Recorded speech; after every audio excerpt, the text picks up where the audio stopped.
Welcome guys, if you don't know me, I'm Blaze Casting, bringing you guys a game for the Dota 2 Staff Cup. It's going to be just this unique, it's not like a series or anything, it's just a once-in-a-lifetime tournament for Thursday going on. And specifically today, we have going on JoinDOTA staff versus FnaticRC staff. So it's going to be fun. I know quite a few of these guys personally, especially on the Fnatic end. Have done some work with them, so we'll see what they've got going on and go from there. But it's going to be a fun game, I'm sure. And jumping into it, hopefully in chat, if there's any level issues, let me know please, but otherwise I'm just going to get to it and assume everything's a-okay, hopefully. Anywho, going on into it here. Do we have that visual? Okay, I can turn that off for the moment. Bam. Okay. Anywho, what we're looking at here, we do have, it looks like it's going to be the first pick for the Radiant, so JoinDOTA, starting it off with DHMS, going to start that off. I believe that's Ham Sandwich. Yeah. Why wouldn't it be? So, Ham Sandwich going to start that off and going for the Lycan band to start it out. Darkseer, sorry. Starting a little bit frantic here. I've completely misjudged the time zone by an hour off because I'm in American time and it's Central European time. But quick recovery, have everything going up and going just a little bit off. But now, starting it off, try to smooth things out, get my head in the right place as we start off this drafting session and thus the game. Thanks for tuning in, guys. I'm Blaze Casting, an up-and-coming Dota 2 caster, casting a lot of in-house games and tournaments and things along those lines, but very happy to be jumping into this game specifically and seeing what these two teams, just the management staff here, and see what they have to offer. I think JoinDOTA has a couple of their news writers and editors and stuff in their team as well, but it's going to be fun. And we'll see what we got going on, but Darkseer and the Templar Assassin have both been banned out. Solid bans for a top-tier setup. And yeah, games are going. We had some issues with Twitch as well, just in general. But hopefully that has all dissipated and we'll get on into a very fun and active game. Anywho, what we're looking at here should be coming up shortly. The follow-up bans here. Obviously I don't know the style of any of these players. I've played against Ham Sandwich once in just matchmaking, but literally plays solo mid sometimes, but otherwise I have absolutely no idea for any of these guys, so can't really give some inside information for these different people's playstyles, but I have heard that they practiced a little bit, maybe like an hour for Fnatic Raid Call, trying to get ready for it, and we'll see what they got. Has a team synergizing together off the bat. They work together all the time, so hopefully they know each other's strengths and weaknesses a little bit, and that can be transposed into the game. But Naga Siren gets banned out along with the Nature's Prophet. A bunch of just top tier stuff. The Nature's Prophet adding a lot of global presence, ganking, and in some cases backdoor pushing. That can be very frustrating to deal against. Taking that off the board. Also the Lycanthrope for mainly the same reasons. And if you're banning out the Lycanthrope, along with that the Naga Siren often gets banned out. They have mechanisms that kind of counteract each other, but mostly the Naga Siren counteracting the Lycanthrope more so than anything. Templar Assassin being a very frustrating mid hero to deal up against with the refraction charges that go into it. She can control middle lane so well, and with the traps and everything, it's just a very powerful hero. They're gonna not want to deal with it this round. This is a best of one matchup, but it is a double elimination tournament, so they go down to the loser bracket. Whoever does end up losing this game here, but the Morphling ban comes out, and with that the first pick available is the Rubik. Now they still have many heroes on the board. Leshrac and Invoker come to mind.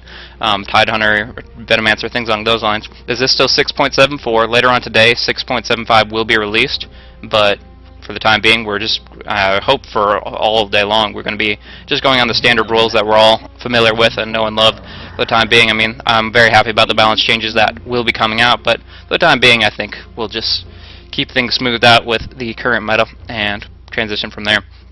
But yeah, the Invoker and the Venomancer both picked up. The Venomancer adding a lot of lane sustainability, just having a lot of presence there. Level 1 Venomous Gale, arguably one of the best skills to have at level 1. Just has such a powerful slow. It does taper off over time, but 15 seconds is still a very long duration, and of course making the ultimate potentially fatal if you have the Gale on them. But Invoker, just one of those powerful mid heroes, controls so well depending on what build he ends up going for. Quas, Wex, Exort, there's plenty of different options, but all in all Invoker is, in the right hands, a very, very good hero to pick up. He has a lot of utility that he brings to the table, and he can control the lane extremely well. And he's probably going to be going 1v1 up against Rubik right now. They might pick up a solo mid hero and run Rubik as a support, but Invoker Rubik is what I'm betting on. for the matchup here. And on the other hand, Tidehunter can be played multiple ways as well. Tidehunter is a very powerful supportive hero, just rank 1 Gush, is strong enough to make sure ganks are locked down pretty well. He's also very durable, and once he gets that Ravage going, it's such an immense AoE disable that just adds so much to it, and has a lot going on. It really turns around team fights, and if he can set it up in the right area, it's going to be very devastating. As far as how they're going to lane him, again, he can lane as a support, or he can actually go for a solo lane. I've seen some long lane Tides do very effectively in the matchups where he does max out Anchor Smash and Kraken Shell to be playing very defensively, but also have high potential with the physical damage of the Anchor Smash. But they're going to pick up the Windrunner, so most likely not a long lane Tide. After that, Windrunner going to definitely be their long lane preference, and Tidehunter can then be played as a support. And support whatever carries will be picked up, because as you know, there has not been a single carry unless you consider Invoker, who's more so a semi and a I wouldn't call him nuker, because only his exort builds really put out that much damage, but he's a utility, and he doesn't really scale unless you really get solid items on him. I mean, you can go for Wex attack speed, but generally speaking, he's just played as that mid-game high-potential caster that relies on experience. Anywho, with that in mind, the carries on the board have not been picked up yet, so we have a Morphling banned out, Lycan, Templar Assassin, and Naga Siren all can be classified as carry. So Lone Druid and probably another carry going to be banned out for Radiant, and they're going to have a very slim pickings of what they want to go with for their carry selection. Maybe like a Clinks or something that could be picked up, some a little bit more unorthodox. Have some fun with it. Who knows? But thanks for tuning in, guys, and hopefully we'll have a very fun game coming at us in just a little bit. Let me switch over, make sure that I'm in the right chat. I had an issue before where dashboard isn't the same, so I'm just going to go over to my main site here and make sure that I have access to all the chat stuff going on if anybody happens to be talking in it.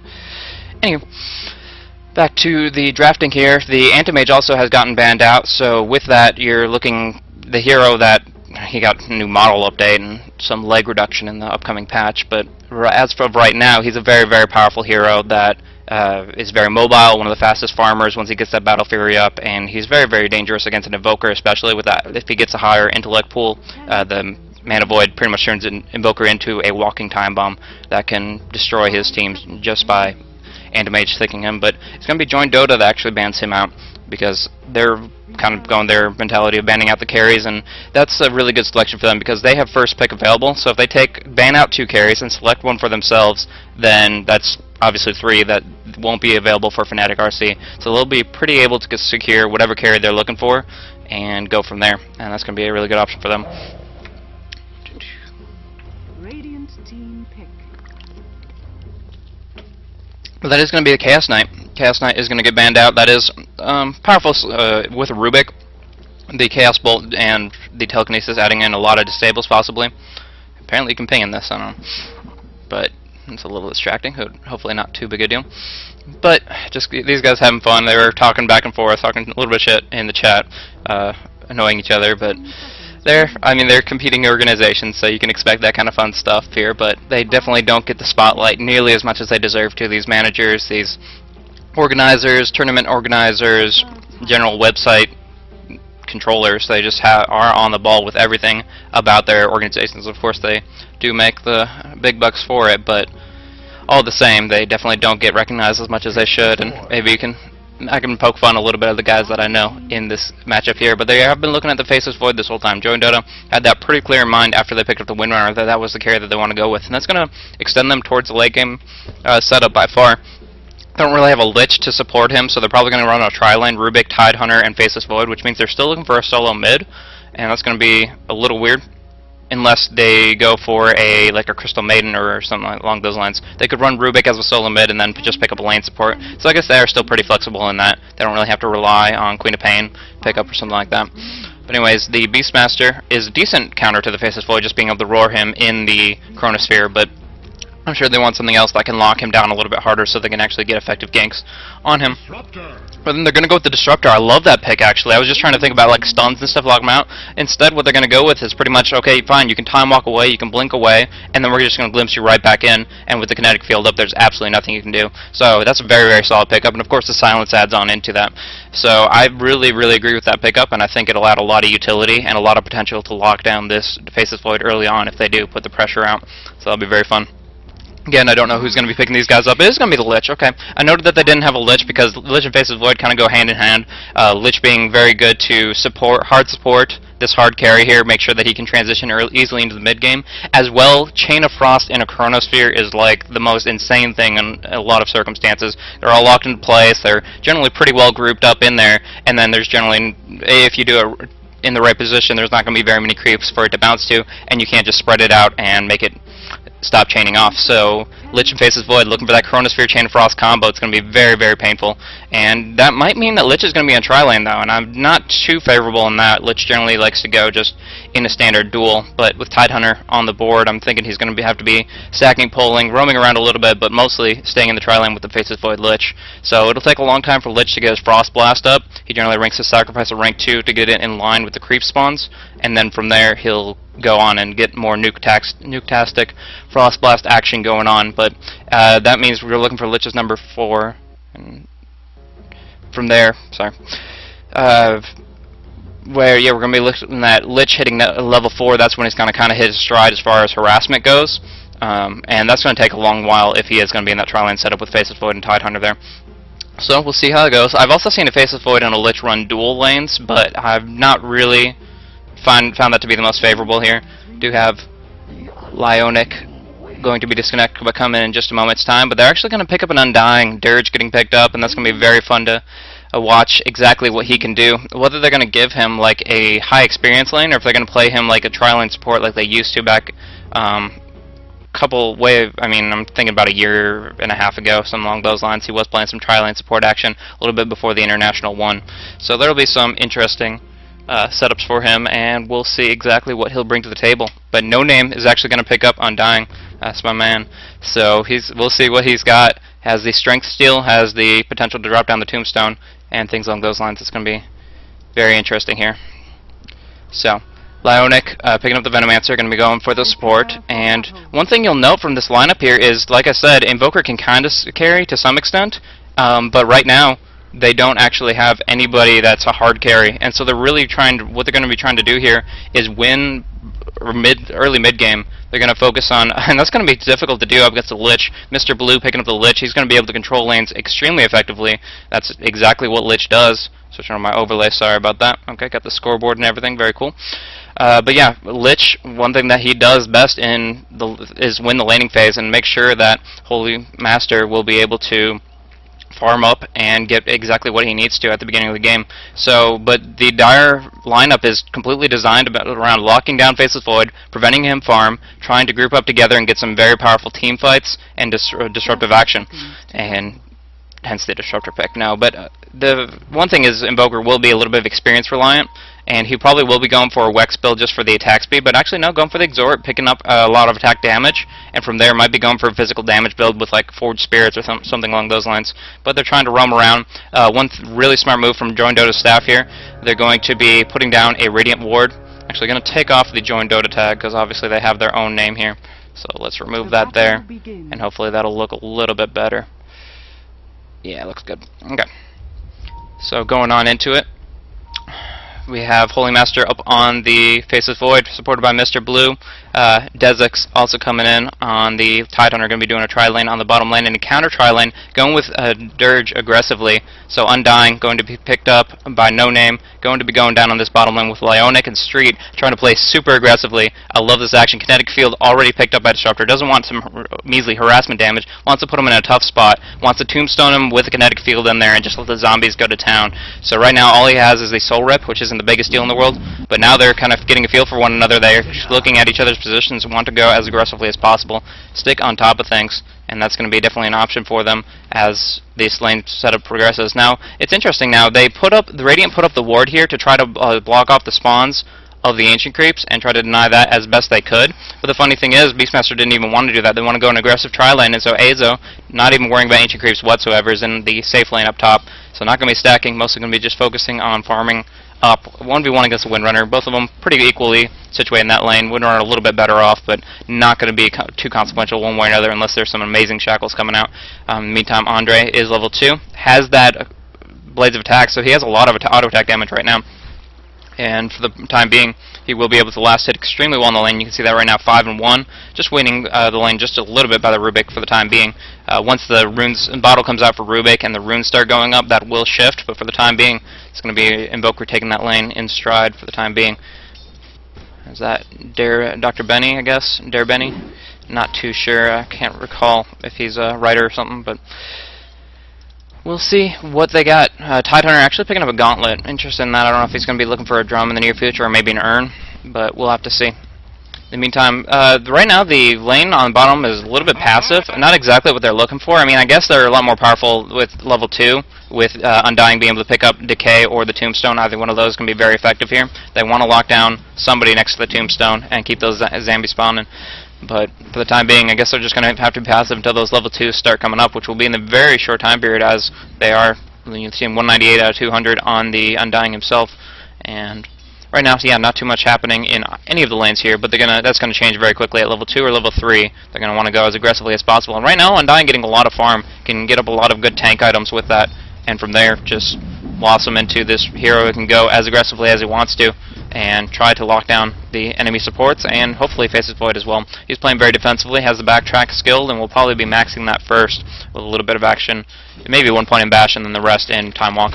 But Power Shot just lasting a little bit, not too much on the harassment. Finally, Lich getting his Frost Blast up, level 2 now, and able to kind of keep that equilibrium between mana and the creeps. Nice ward action from the Dire. I know that's half over now to talk about, but pretty much they haven't been able to stack or pull, and that's why the lane has been so passive. Generally speaking, the creeps would be pulled back on the tower, and in order to avoid being denied experience, FnaticRC would have to go aggressively right now and counteract that pull action. Finally, the sentries go down. They will be able to. Tidehunter Desix comes around the side. He will see the ward, be able to counteract that, and that will make sure that this creep camp will spawn, as well as the next one. And that will start the action that I was talking about. First, I have to need it to spawn once, then it will be stacked up, and then the action will be happening. Apparently, they knew that that one was there as well. Yeah, they've had a pretty good understanding of what's going on with JoinDOTA, with FnaticRC. Maybe a little stream cheating, I don't know. Hopefully not, but one way or another. Winner are actually doing extremely well. Has the Magic Wand picked up in the stash, but just the last hits right now, 18 and 4, topping out the charts, even more so than the Tri-Lane Undying. Has been very happy camper up on top lane up against the Beastmaster here. And I mean, it's been alright thus far. Naichi has enough HP regeneration. He won't be locked down entirely, but difficult stuff. Sacrifice is picked up on Lich, but he doesn't have a Frost Blast right now, so he's in a vulnerable point where he really can't add anything to a team fight if one does break out. In the meantime, he's trying to auto-attack aggressively, but that's going to put him in a bad position now that, I believe, Glimpse, Disruptor has picked up Glimpse, and he can jump in on this if he does see an opportunity to do so. Ring of Hell picked up on Faces Void. Curious if he's going to go for actually a Vanguard just to be hyper-defensive and try to get to late game as effectively as possible, because he is going to be ganked up a lot. They're going to put out a lot of pressure on him. Just a little bit of harassment for the time being. Courier bringing out a Face Boots for the Invoker, so he's going to stay mobile and get a lot of extra auto attacks in just due to that movement speed advantage entirely. A little bit of Plague Ward action. Really surprised at 0-0 right now. Neither one of them really wanted to give anything up, but the problem is FnaticRC, you picked a team lineup that really has to be aggressive in order to capitalize on the weakness of Faces Void's late game. Right now, they finally have picked up. How much is he backtracking right there? He actually did pick up rank 2 Time Walk. Decent amount of slow from it, but mostly just trying to get as far away from as possible, but the Glimpse will not allow it. If they go aggressively on you, and they can get the Glimpse off despite the Time Walk, if you can get to 1,000 range, that's going to be very devastating. Right now, he hasn't actually selected a skill, so I'm curious what he's going to be looking for there, not even stats, but who knows. In the meantime, you got to keep in mind that Andre skilling up the Exhort here, he will have Sunstrike available, and if they do put some aggression out, trap them in the kinetic field, it should be pretty easy to Sunstrike somebody down. But it looks like Undying also looking for a Vanguard himself. Of course, I don't know if that's what Faceless is going for, but Ham Sandwich has picked up his bottle. Like I said, picking up the solo mid Rubik, and now that the rune will be spawning, this rune being extremely important, the Hawk scouting out a little bit for the Dire side. Fnatic does see the invisibility rune up top, but now closer in on the tower, trying to get more harassment off. A little bit of strength steal from the decay from the Undying, but sorry, a little bit stuttering there. Trying to get into the action here. It's a little bit earlier in America, but should be hopefully still get active in no time at all. That was a little cheeky play, putting the plague ward behind him. Once he had gone through, he kind of got trapped up forward, and the pathing took him all the way around. Not really missing on too much CS, but just a nice little thing there. But yeah, right now it seems like Invoker is doing pretty well in the middle lane. Has more denies, so Rubik is denied a little bit of experience, not even hitting level 7 just yet. And so he's not doing as well as he would prefer, but he's still got a decent amount of last hits, and he'll get a 4 staff in a reasonable amount of time. On the other hand, still Windrunner dominating up top. Very happy for it and taking a lot out of that. Man, HolyMaster, how lucky are you with these backtracks? I mean, it's rank 1, but here comes some gank action in. Mr. Blue wanted to flank up. Dota Ham Sandwich, they started off on the southern end. HolyMaster, the kinetic field goes on through. The Sunstrike's not going to land on anything, though. Dezek's trying to delay them as much as possible. The first blood does go down. Killing Face is void. Now Street taking a lot of damage. Ham Sandwich going to bring him down. And from there, they're going to be looking at Lionic. Now, he did heal up a little bit with Magic Stick. That helped him out a lot, but No Name can't do this alone. The connect field does go on through, but does not trap up on the Tidehunter. And now it looks like Undying is probably going to take a fall. He has 10 charges, though. He wants to use them. He gets telekinesis up, pops off the charges. Maybe even can heal himself with his W. Nope. Oh, the tornado, beautiful tornado, healing himself with the Soul Rip, and he stays in the action for the time being. Mr. Blue taking a lot of auto attack damage, and he will get dropped down even without the glimpse. The auto attack damage from Andre just so extreme, almost bring down Ham Sandwich. Now focusing on Dezix and trying to do a little bit more for it. Doesn't have Invoke there, and the last auto attack will not be sufficient. HolyMaster in the action gets a kill on the Invoker. Actually, Rubik does, and then now Faces Void taking down Street. Now No Name gained so much HP out of that. Was like on 50 life at one point in this team fight. Now he's back up to half. Just continuously ongoing team fights. Helps out Undying so much with that strength decay still, and of course the Magic Stick filling up multiple times over is very helpful indeed. Now the lane will get pushed out towards the bottom tower here, but the fact of the matter is HolyMaster was able to get some kill action out of that despite being first blood. In the end, it's going to be, when the dust settles, JoinDOTA staff up 4-2 with Rubik taking up a couple of those kills, Aces Void getting one of them, and actually 3 assists. That assist gold is decent. Going to be better next patch, but for the time being, it's still a very effective way of getting some extra gold there, and he does pick up some boots for some mobility. So, Andre, I think the fact that Ham Sandwich ganked up on bottom lane a little more aggressively there, I think that was a really good move on his part.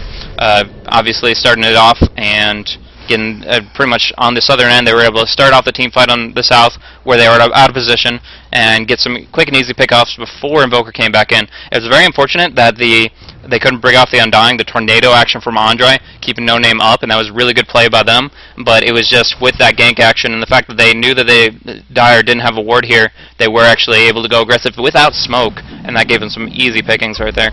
A little bit of attempt of a shackle shot coming in from Benny, but not going to go on through. And he's got his phase boots. He's looking for possibly Mechanism, and going to be perfectly fine with that with the amount of farm that he's been acquiring. I think there was a headdress that he just picked up. But right now, just trying to get whatever farm he can. As far as CS, backed up to that, No Name hasn't picked up anything recently. The 27 or 22 CS is almost what he had like 4 or 5 minutes ago, so he has been harassed off the lane quite a bit. Andre now transition up towards top, running away from Ham Sandwich and his illusions, but not the biggest deal in the world. Venomous Gale, a nice pickup actually. You wouldn't think of it, but like I said, one of the best level 1 spells in the game, and puts out a lot of damage pressure there. So that'll be very, very fun for them to pick up, and hopefully can do a lot of disables with it. You start off with the Telekinesis, that's 100% set up on the Venomous Gale, but smoke comes out from everybody here. The only one visible is Beastmaster. No, he is smoked up too. He has his Roar, wants to probably lock down on HolyMaster. Dezix looking to stack up here, and actually just pull. And with that, they have the opportunity to roar onto HolyMaster. He can't even. The Sunstrike dissipates between the two. He does time walk away, but Mr. Blue goes down. HolyMaster trying to get out of this, but he has already popped his Chronosphere in his time walk, but he gets out of the kinetic field, and that's what he needed to survive. And now Dezix trying to No Name wants to stay on top of him, but going a little bit too aggressive, gets telekinesis back into the tower, and he drops down. Baited pretty hard here. The Tombstone not doing enough damage to lock anybody down. They want to stay aggressive. They want to stay on top of things. Ham Sandwich doesn't have his Gale, but he does have some extra damage with the Fade Bow. Going on through the Axis, he's taking a lot of damage. Cold Snap on him. Andre will bring him down. Not trying to focus down on Benny. The Windwalk will go on through, or Wind Run, but the Glimpse pulls him back, and he's going to drop down here easily by all the auto attack damage. Disruptor picking that up easy. HolyMaster now needing probably to fall back. He is regenerating 7 HP per second, but he's not going to be able to hold anything for this tower if they want to push it. And it seems like they do with the Venomancer teleporting in with his Plague Ward sitting at rank 2. Doesn't have the Basilius Circle. I'm not sure if any of them do. But Hood of Defiance already on dying. He can regenerate quite a bit from all this magic damage incoming. I mean, you think about it, the Windrunner, the Rubik, the Tidehunter, and the Lich are almost all magic damage. I mean, Tidehunter's Anchor Smash is different there, but pretty much, Ionic doing a nice Ravage coming out. Desix having hit level 6, now putting out a lot of aggression here. Fade Bolt goes on through. The Sunstrike does put out a decent bit of damage. HolyMaster, what are you doing? You don't have an Aegis or anything. He's trying to get some easy kills, but he's getting locked down pretty hard. The Power Shot does go on through and does bring down the Disruptor, but at the cost of the Faceless Void's life, I don't think that was worth it. Undying, trying to get back in the action, trying to get pressure on Benny. He has already popped his win run though, and I don't think they're going to stay on top of him. Now, looking at from behind, Ham Sandwich sees the opportunity to kill the Invoker, takes it. He will drop down himself possibly, though. He is putting himself in a pretty tough spot, but there's no more damage coming out. Nice Shackle coming into Nachi, and he's going to drop down from Benny, getting a beautiful Shackle, rank 4 off on him, and that's going to just destroy him. Not being able to do too much to the Undying. Like I said, 9.6 HP regeneration, along with the Strength Steal. Kinetic Field goes on through, and she's stuck in it. Now she's trying to auto-attack him down, does actually get the Power Shot through. No Name doesn't get the... It's only rank 1 Decay, so it's a long cooldown, and with that he's not able to steal it up. So, mostly focused on the Tombstone. Great spell indeed, but harder to sustain in the lane up against close encounter like that. So he gets locked down despite the really nice Kinetic Field. And that's going to give the aggression to JoinDOTA. That's just not where Fnatic wants to be right now. They obviously don't have the end game. The Invoker has been farming decently, but not enough to consider him a carry right now. And with that Faceless Void, just to pick up himself, can scale so well with the RNG backtrack and bash and potential lockdown entire team with that Chronosphere. So, a lot of potential aggression coming in there, and even blinking up. Sorry, I was looking at my chat real quick, but Chronosphere goes on through, Power Shot as well. The Sunstrike was backtracked, so he's actually able to get 2 easy kills out of that. The Tombstone goes up, he's going to be slowing down everybody. Benny gets picked off by Nachi, going with the Roar, going with the Axes. Now another Sunstrike goes on through. HolyMaster wants No Name, and with no spells available, everything on cooldown, he's not going to be able to do too much. Now HolyMaster is locked down pretty hard. I think his threshold is under the Death Lust with this rank 3 Tombstone, and he might go down. The Time Walk will come on through. They're going to try to stay on top of him as long as they can, though. They last for a pretty long time, and HolyMaster continues to get slowed up, but he's not too afraid of it. He's not going to Time Walk out, and he will survive as the Tombstone expires. Wow, so that's really going to go. Oh, Sunstrike. Beautiful, beautiful Sunstrike onto Desix, and he does get locked down pretty hard. Andre wants to get onto HolyMaster. Nice Tornado. Does have the range. It indeed does. He has plenty of Wex for it, and the Cold Snap goes on through. He does Time Walk away. The Sunstrike not going to land on him. Probably should have saved it for the Time Walk, but the Bird's scouting him out for the time being. Street looking to glimpse him back in, possibly, or just put up some Static Storm to bring somebody down. Lich takes a couple auto attacks, will drop down immediately. Now they want somebody else, but the range on Glimpse just barely insufficient. They're not going to be able to put him on. But this tower, Tier 1 tower, is actually deniable, and they're focusing on it. Andre sees it, looking for the timing of it, but he knows that if he brings it down to 1 hit away, it will be denied anyways. Now, it's almost going to drop down. The Siege Creep, maybe Undying taking it, so No Name picks up the tower. Desix has Cold Snap on him for the time being. Gale is across.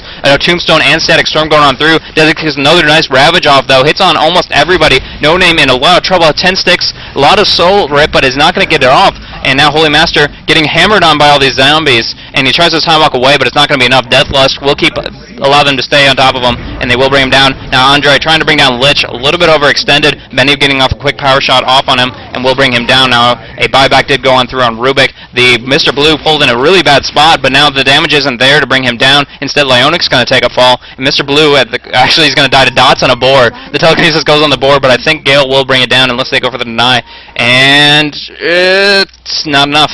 Rank 1 Gale not doing that much damage in and of itself, and he will survive. Mr. Blue very happy about that one indeed. Now they're teleporting back to mid, say this aggression. We got the tower. Undying picking up the last hit on that, so that puts the gold pretty even right now. Yeah, a little bit all over the place, but in the end, relatively even. 4 kill advantage, 1 tower advantage, or 4 kill advantage for JD, and 1 tower advantage for Fnatic. So it's going to equal out just about in the end, and we'll go from there. But very interesting thus far, but you can definitely tell the net worth going the higher GPM of the Faceless Void. He's only at 3,500, so he's middle ground for the moment. They have been shutting him down decently, definitely not free farming like he'd prefer to be on a safe tri lane, but he has been getting at least some farm here. And with the Ring of Health possibly building into a Battle Fear at this point, we're just hanging on to it for the regeneration. He also has the Treads and the Magic Wand, plenty of stats. And now Cold Snap goes on through. Nachi has the roar, pops it on him. I think he'd backtrack the ultimate, but Tornado, enough damage. What are you doing, actually? That Tornado wasn't good timing. The glimpse pulls him right back in, and Telekinesis is sufficient. The time he puts off the ultimate, though, Chronosphere, Street's taking a lot of damage now. HolyMaster getting out alive. Is he? Anyway, Static Storm, it will not bring him down. Sunstroke goes on through. A really nice Shackle Shot, and now the Chain of Frost bouncing around like crazy, putting out a lot of damage. Just one creep to dissipate, and finally No Name drops it off, but it did a lot of damage. In the end, though, it looks like Face of Void, HolyMaster, was actually brought down, and that's Beastmaster with a long-range axe is able to finish the job. Now, Dezek's in a world of hurt, and he's not going to be able to survive very long at all. So that's 3 for 1. Disruptor being a support and getting locked down pretty quickly. Not to be expected. Actually, Ham Sandwich in a terrible spot too. Force Staff already in cooldown. Puts out a decent amount of damage, but to no avail. He's going to drop, and that's kind of a comeback for Fnatic. They were in a really sore spot before with a kill disadvantage. Despite having the tower, I mean, the Face of Void is just a monster in the late game, but if they make sure he doesn't get there, that can be very difficult for him. Dropping down to 3,300 net worth. Now the Tornado does go off. She has Wind Run available. She does pop. No, she doesn't. Cold Snap gets popped off. She has Magic Wand and then Wind Run coming up just in a moment, and she will survive on. The Exhort on Andre is minimal, only putting 2 points in it for some global presence, and now he's been building Wex. So that was a little bit confusing for me. Like, I really thought he'd just go for an Alacrity build going for Wex, and then he picked up some points in an Exhort. But this is just the versatility of Invoker. If he gets enough levels, he can play around with it like that. They don't know what to expect. The Sunstrikes will aid in some teamfights on bottom, trying to bring out Face's Void, pure damage if it's not backtracked. But also being able to immediately after transition towards Wex and just go for a Tornado, Alacrity, Cold Snap type action there. Only put in a couple points of quads, but he didn't need it. He won the lane, and he's done very well thus far. Andre sitting at 6,000 net worth at a GPM of 385, so very happy about that. And HolyMaster could be doing a lot more. Currently has 35, and not too happy about it. Just trying to farm up neutrals as best he can. And he's doing alright, but he really is going to have to wait till, like, he's not going to get some really early farm. He's going to be waiting until, like, the 40-minute mark before anything can really happen. Cold Snap goes on through, and along with the Tornado, but not going to be a big deal. Dezek, does he have a Ravage? He indeed does. Could get EMP'd up, and that could give him a little bit of difficulty here, but with the Arcane Boots, it shouldn't be a big deal. Undying picking up that Vanguard alongside the Hood of Defiance. Did he finish? He didn't even finish off a pipe, and doesn't even have boots. He just wants to be a walking wall of effective health that can be so difficult to bring down, and that's really what he's accomplishing thus far. He'll have that ultimate going and just slow people down, but he kind of needs a little bit of mobility to make sure that the damage amplification is as good as it could be. Now, they are ganking down, but they don't have smoke coming on through. Their Ward did see them walking into the enemy jungle, so they know exactly what's going on. HolyMaster already teleporting up top to push and to safely farm to some safe degree. Meantime, Tier 1 push going on through. Fnatic wants to change that. Andre coming in on the side, possibly going for like a Deafening Blast Tornado type action. Just puts down the EMP, thwarts them for the time being. Deadlick's dropping down. He still has Ravage available and even pops Arcane Boots just to make sure that he won't have to worry about his mana pool in the next incoming fight. Like I said, Mechanism finished up on Benny, so he has a 250 AoE heal, has a lot of utility with that, and can keep his team going despite all the continuous damage pressure coming out from Fnatic's lineup here. So yeah, the Poison Nova only rank 1, but still eats away at their health bar quite a bit. Checking out chat real quick. Trying to, anyways. Okay. HolyMaster, okay, I'm actually confused by that. That makes sense for the acronym there. Okay, so it's not, yeah, HolyMaster is the Rubik, sorry about that, and Face of Void, who's he then? I'm not even sure. But Holy is just his name? Okay, I actually didn't know there was a person on JoinDOTA staff named Holy, but not a big deal. Sorry about that. I won't be continuously calling him the wrong thing for the rest of the game, however long that may be. But, anywho, HolyMaster is Rubik, and Holy is Face of Void. So, sorry for that misunderstanding there. Don't know their staff members by heart, unfortunately, but, you know, it's a little unorthodox having a cup based on the staff here of all these different organizations, so hard to, one thing is they definitely don't get enough credit for what they do, and glad that they could actually get a little bit of spotlight from these games here, and very glad that I could cast them, and for that reason I definitely want to get their names right. So thanks for mentioning that, guys. The chat here. In the meantime, Invoker going up with the Force Staff, gives him a lot of mobility. Look at the Wex already increasing his movement speed by a ton, 18% for the moment. He has the Phase Boots, and he has a Drum and Force Staff, so he's the most mobile thing on the planet right now. He can probably even get out of a Ravage in the 6.74 cents, it's a lot slower in the travel time, and he should still be able to jump out of it with his phase boots 4-staff combination, but we'll have to see. In the meantime, they're looking to defend up on this top tower. Everybody's here. It's going to be a big 5v5 coming in. They're just trying to get the right positioning for it. Tanner just waltzing on in, has arcane boots, wants to just scare them off the tower. Dezix just putting out a lot of pressure there, and with the Kraken shell maxed out, he's pretty durable, doesn't have to worry about it. He can go for a big Ravage, but going on through the Holy Giz get locked down by a lot. Deafening Blast and the Roar. Here comes Chain of Frost going on through. A lot of creeps in the mix though. Ravage goes off. Lyonic on really low life. The Chronosphere comes in very late, trying to put some damage on the street, but he's being slowed up by all these zombies. He doesn't have mana for Time Walk, and he's taking a ton of damage. Andre putting it on through. Many have dropped. Rubik about to fall. And now No Name trying to get a little bit more damage in there. He's baiting it up with the 10 magic stick charges. Gets a nice steal up with a decay, and he actually just out DPSs and heals through everything that Winter had coming. Sunstroke goes on through to if Mr. Blue went up north, but the jukes do not happen, and he does bring him down with his long range auto attacks and his mobile. Like I said, Invoker, just a mobile machine, and you can't outrun this guy. He will stay on top of you and lock you down. So in the mix of that, the Ravage was nice. The Chain of Frost was okay, considering there was like a creep wave and a half involved, but the Chronosphere came out too late, and with the zombies up,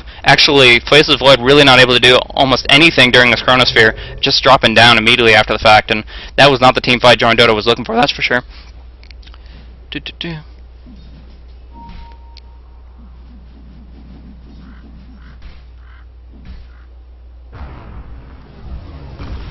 Yeah, just checking chat, sorry guys, I have it on a completely different screen to try to make sure I don't have too much lag going on. But yeah, so far, very fun game, very active here. Hopefully Invoker will be going for a DPS build after the drums and 4-staff. I could still see a Sheepstick picked up on him possibly, but after that he has to be looking for like an MKB with his Alacrity or something like that if he really wants to be able to scale into the late game. Because right now their strategy is completely based around pushing down racks before the 35-minute mark, and they're a little bit below par on that. They need to step up their action and be either a little bit more aggressive, win another team fight, and put out some engagement. And this Roshan might be the key to that. I mean, the Aegis of the Immortal on Andre will give them a lot of potential in the next fight. I mean, you just saw how much damage he could put out just straight up through auto attacks, through his tornadoes, through everything. I mean, he just puts out a lot of damage. So if they can keep him alive on his relatively low health pool of 1300, and give him a second life to boot, then he can actually dish out a lot as long as he's not the only one involved.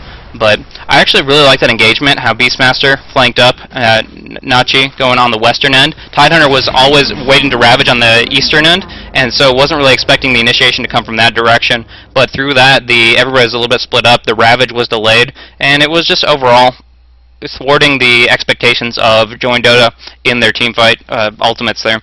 So that was pretty active there, and very good one way or another. Now, Disruptor looking for a little bit more wards and such, trying to just play the number 5 role as best he can, survive, and stay mobile. That's the key thing there. I'm curious why he picked up Arcane Boots. I'm guessing nobody else is really bothered, but yeah, it looks like just the Venomancer. So 2 Arcane Boots is pretty standard for general team lineup there.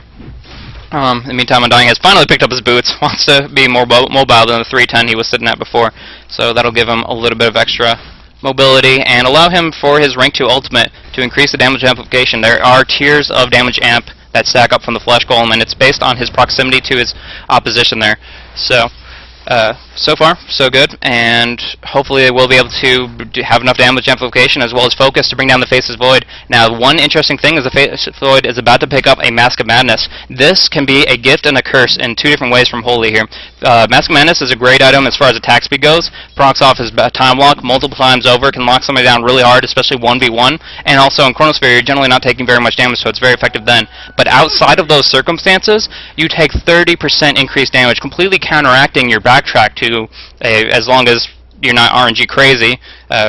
Generally speaking, you're completely counteracting your primary defensive benefit. So if your backtracks are pretty smooth across the board, exactly 25%, then you're actually taking more damage than an average carry would be at that time. So they can just focus him down, especially through Beastmaster Roar.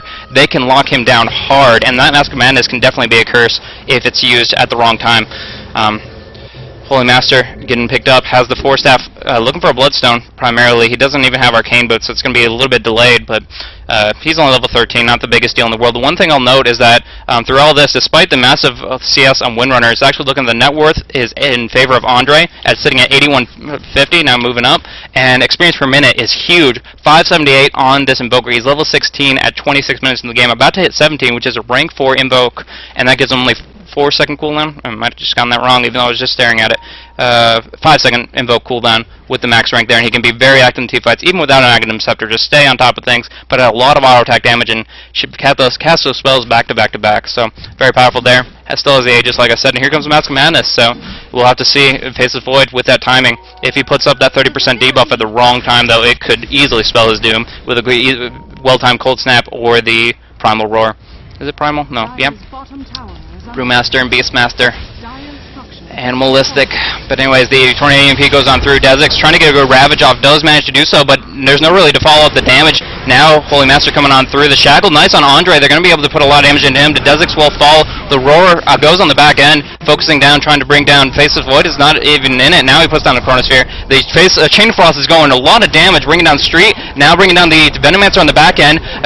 Andre dropping down very shortly. No, they're doing enough damage, and No Name staying on top of the Faceless Void. The Lich didn't have much opportunity because he was so supportive there, but Undying with this Hood, with this Vanguard, you just can't kill the guy, so he's fearless in the face of Chain of Frost, and as soon as that the Chronosphere ended, he was able to stay on top of the Faceless Void, and with that, the Tombstone is just such a good utility against him, planted down right before the Chronosphere is about to get off in the middle of the team fight, and the Faceless Void either can't initiate as effectively, or he can't get out of the action after the fact, and so that puts him in a really sore spot and enables No Name to just lock him down very effectively. So very good use of the Undying pickup, and they're looking for just trying to transition the team fight victory into a quick push.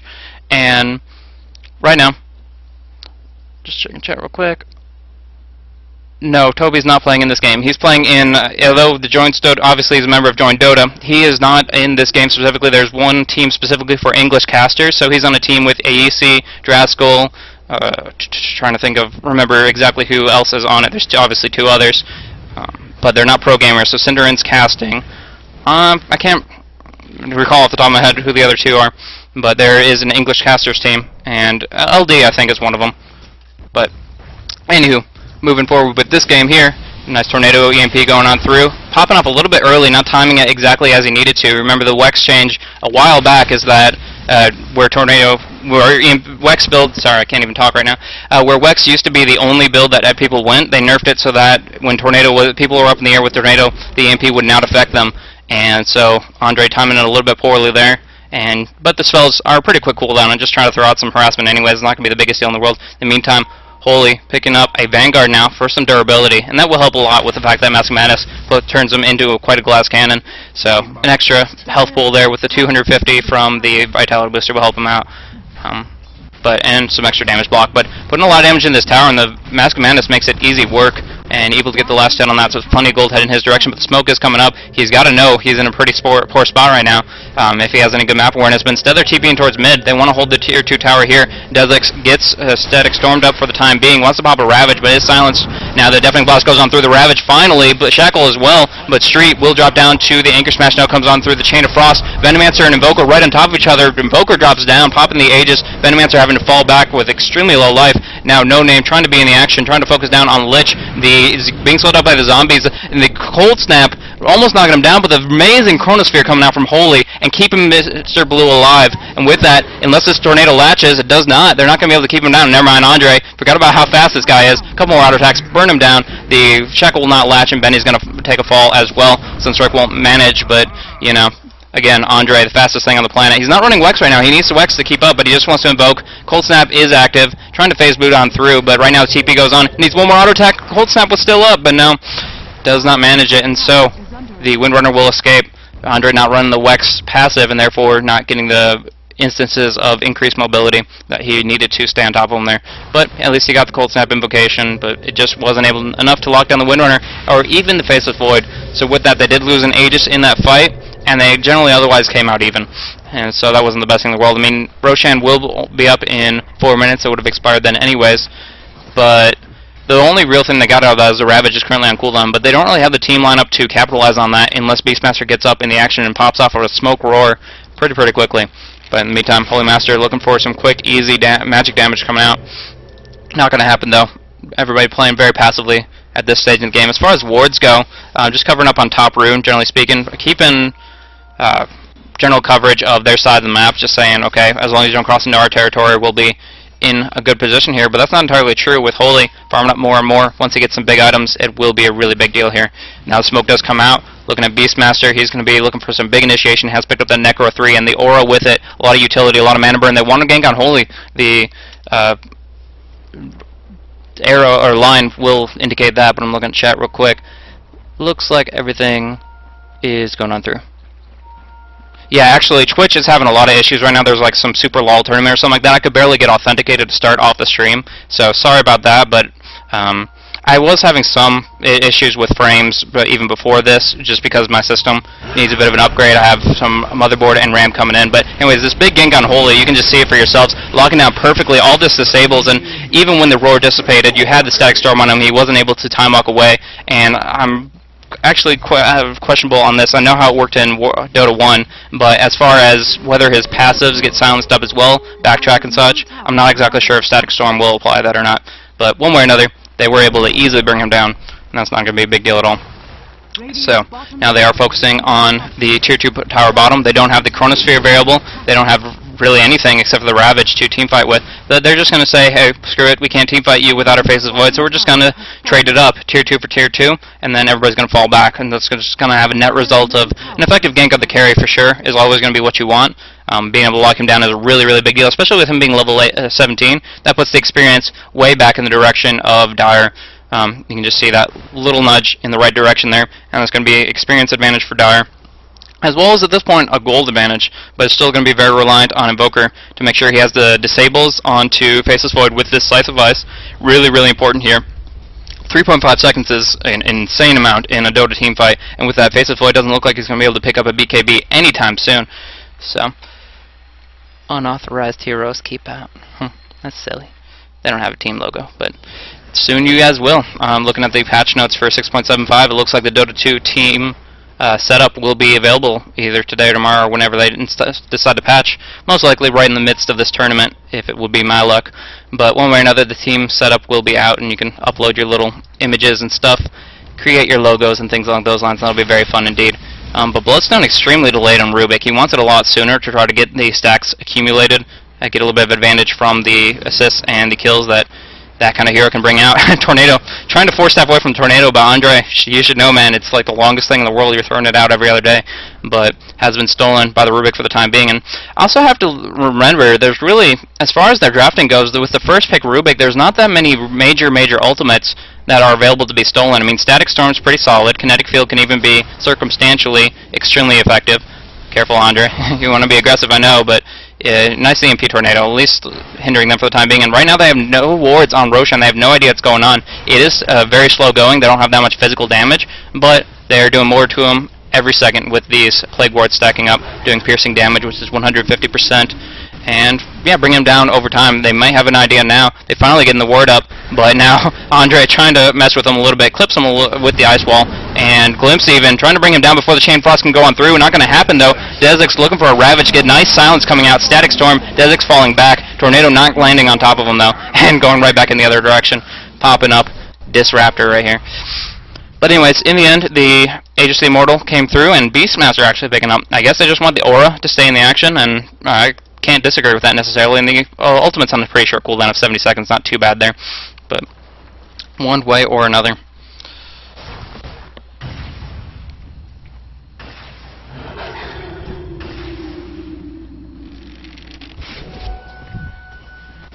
But yeah, all of Twitch, and I've heard to some extent Owned is having a lot of issues on streams in general, so today's just not the best day for it, but sorry about that for the time being. It's just something we're all going to have to deal with there. Deny coming out from Windrunner with all that auto attack damage, and you'd think that Fnatic would be able to manage it. Here comes Glimpse on into the Tidehunter. Still has his Ravage. Actually setting up for decent initiation, but he doesn't want it right now. The Sheep Stick goes on through. He's going to have to pop it. No, too much damage coming out. No Name finishing him off with that Soul Rip, or whatever the heck it's called. Don't want you undying too much. But yeah, Soul Rip finishing it off.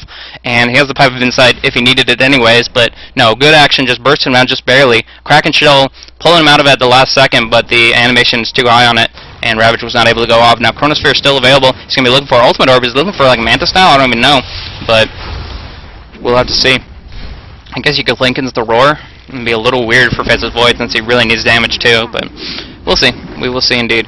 Nice Shackle, actually. That's a weird angle when we're actually landing No Name and Leona together.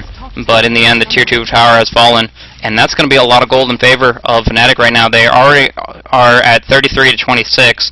They don't necessarily have the end game heroes, but if they can just manage it and push down racks 40 minutes in, with this Faceless Void's farm, they can easily put out too much pressure. I mean, Faceless Void, obviously one of the harder carries in the game, but without items, he's just another decent hero with good utility through that Chronosphere there.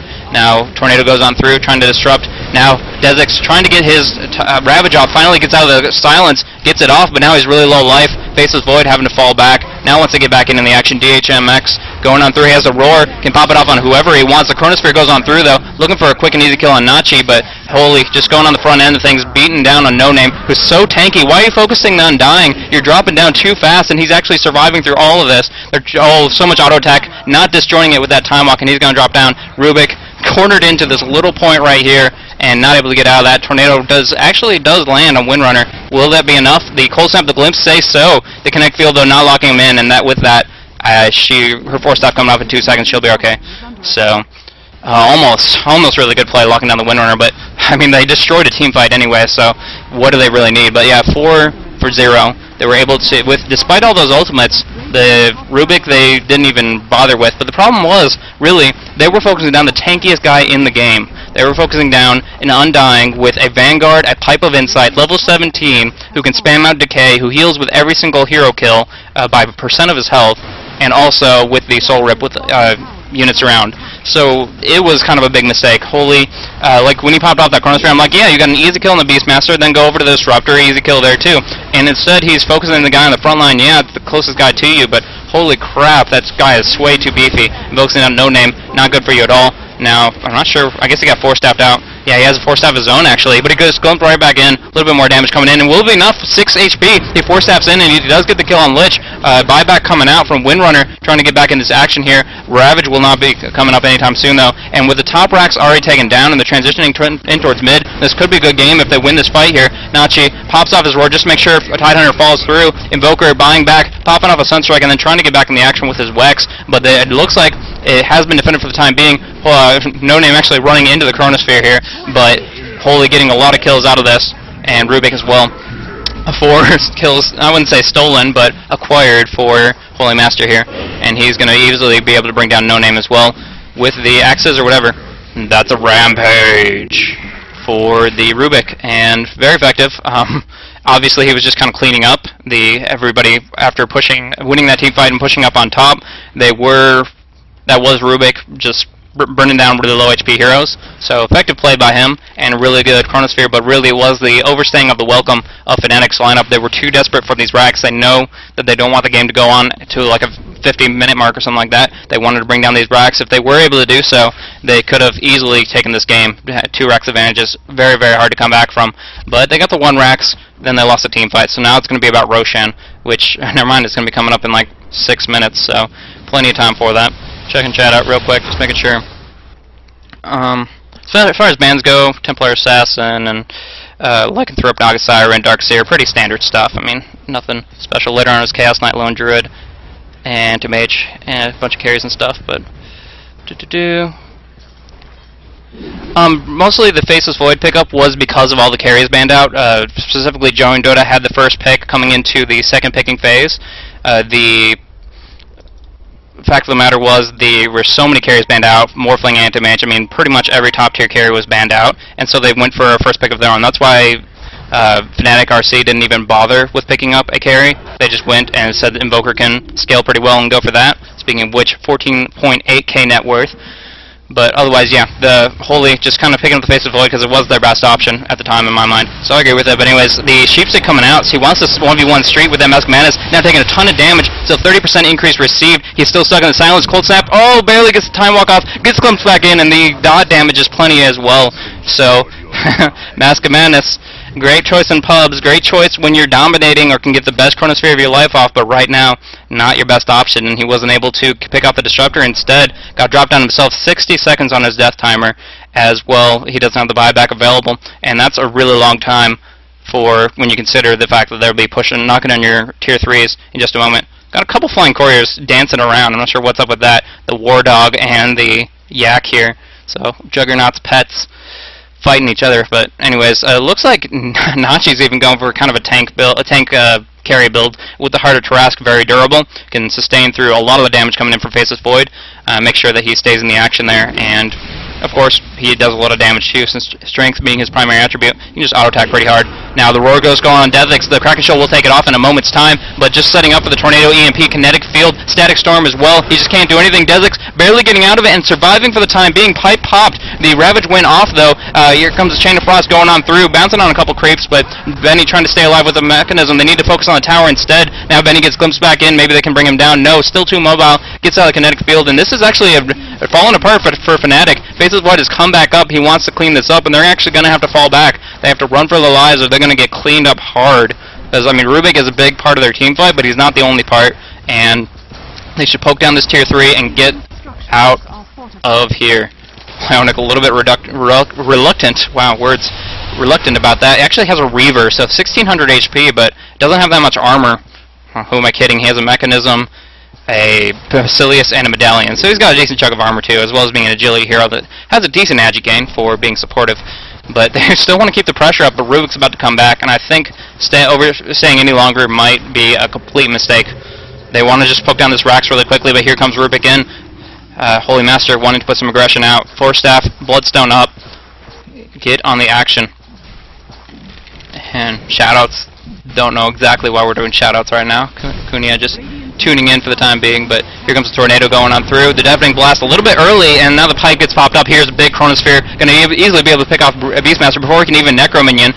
Does he? Actually, Beastmaster survives. Gets healed up by No Name, and he's perfect. Actually, I don't know, but he survived one way or another. And now it's complete turnaround. Faceless Void got bursted down so hard with that Mask of Madness up. Beastmaster stayed alive throughout all that. The minions from the zombie, the Tombstone, just slowing everybody down, and they're not going to be able to manage it. FnaticRC are destroying them, and JoinDOTA cannot hold. They got slowed up, they just got bursted down, and now the bottom racks will fall, and the mid will go with them. That was awful. I don't know how he survived. I guess a mechanism coming out from somebody. I believe, yeah, Lyomic had it, so he must have popped it off on Beastmaster, just barely keep him alive, but I'm amazed that with all that, the durability of Lyomic was still there, sufficient, and he was able to come out all on top of it, stay alive. He was, like, there were big cooldowns involved there, Necronomicon and the Primal Roar, but he survived, and Beastmaster Nachi turning it around along with the help of his team. And just well played for every member of Fnatic here. I think all of them played exactly as they needed to make sure this was a win. So, good game, well played to everybody involved, but FnaticRC taking this game in this matchup, and it is best of 1, so double elimination. JD's staff will be dropping down into the losers bracket. We'll be seeing who they're going to be facing in no time at all, but for right now, FnaticRC move on through the winners bracket, and well played by them. I was a little bit underestimating the potential of Invoker going in for just carry potential, but even without physical damage, no MKB needed, just destroy stuff with team fights, with the high levels, and the abilities themselves. Now look at the Static Storm, Kinetic Field, Tombstone action. Disruptor and Undying. Never thought of it, but an amazing combo indeed, and puts them in a really bad spot. They're both very positional control, and if they can get locked down in there, he is the man to do it. So, No Name in Street, dueling it up with some very powerful supportive action, and tank, if you consider the Undying being as durable as he is. But we're going to be leaving the game in just a moment. The Ancient will fall. You'll see the score screen. Thanks for tuning in thus far, guys. I'm Blaze casting, upcoming Dota 2 caster, casting up this Dota 2 Staff Cup that's been presented by 4 PM. So we'll be going into another game in just a moment's time. I'll be figuring out what that matchup is. I didn't check out who won the last game, but for the other things, I mean, there's other casters, Shiver and What Is Hip and stuff. So they have other games going on simultaneously, and we'll see who they're going to be facing in just a moment's time. Thanks for tuning in.